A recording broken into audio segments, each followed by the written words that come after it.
When I was Director of Intelligence for the Indo-Pacific Command, for example, I watched as numerous requests to publicize Chinese malign activities were disapproved by Washington.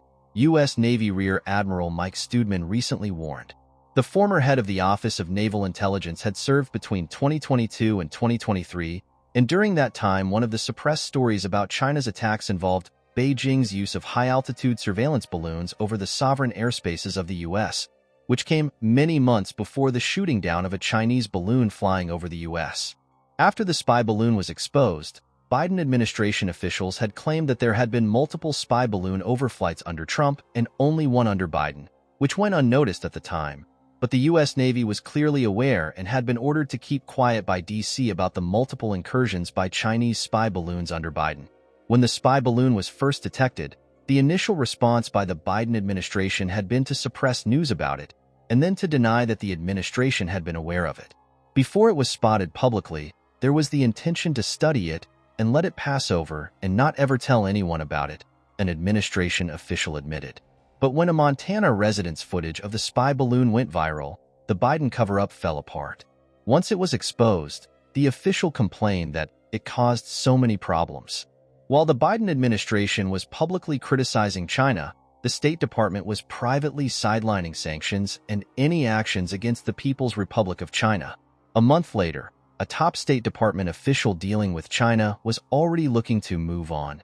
By May, Biden had resumed relations with China and was dismissing the whole thing as a silly balloon. In June, he claimed that the spying was more embarrassing for Beijing than it was intentional.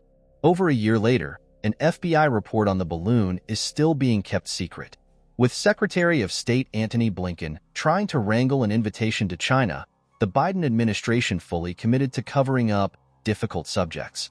One of those difficult subjects was China's spy base in Cuba. After the Wall Street Journal reported that China had agreed to pay Cuba billions to build a spy base, the Biden administration denied it. And then it had to admit it anyway.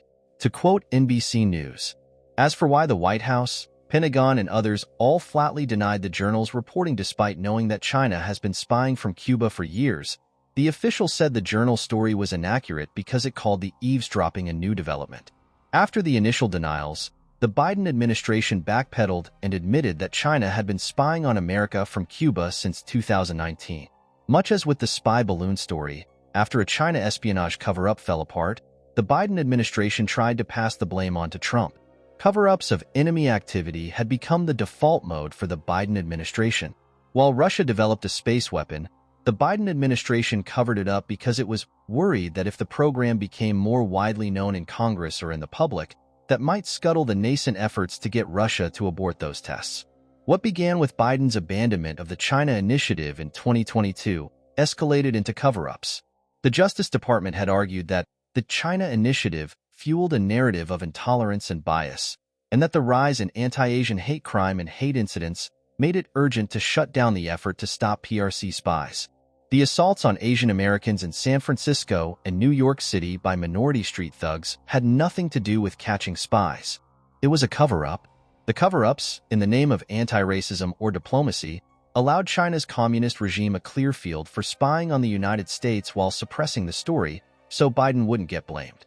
By the fall of last year, the Wall Street Journal reported on Chinese infiltrators trying to access American military bases, as many as 100 times in recent years. Chinese nationals pretending to be tourists did everything from trying to force their way into a base in Alaska to scuba diving to spy on a Florida rocket launch site.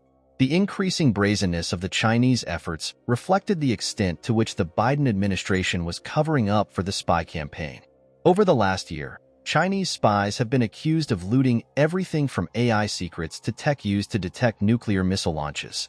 And there is every reason to believe that the situation may be worse than we realize. The Biden administration has developed a consistent track record of suppressing damaging information about Communist China.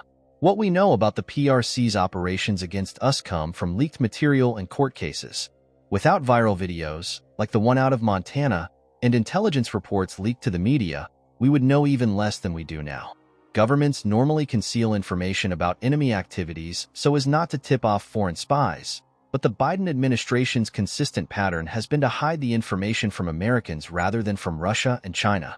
Instead of trying to deceive our enemies, the Biden administration instead deceives and lies to Americans.